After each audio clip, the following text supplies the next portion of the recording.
इसी तरीके से खुदा ईश्वर इंसान का बनाने वाला है, इंसान का खालिक है। ईश्वर खुदा को इंसान बनने की ज़रूरत ही नहीं। वो क्या करता है? ईश्वर खुदा एक इंस्ट्रक्शन मैन्युअल भेजता है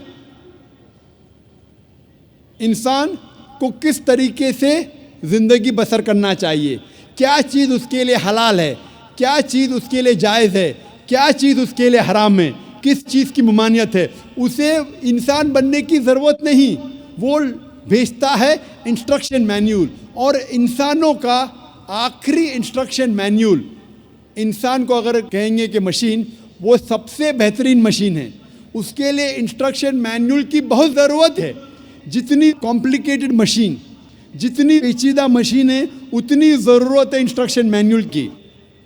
अगर आप मुझे इजाज़त देंगे इंसान को मशीन कहने की, तो आप ये कबूल करेंगे कि सबसे पेचीदा मशीन इस कायनात में वो है इंसान। तो इंसान के लिए इंस्ट्रक्शन मैन्युअल की ज़रूरत नहीं। खुदा की आखिरी भेजी गई इंस्ट्रक्शन मैन्युअल इंसान के लिए है, वो है कुरान मजीद।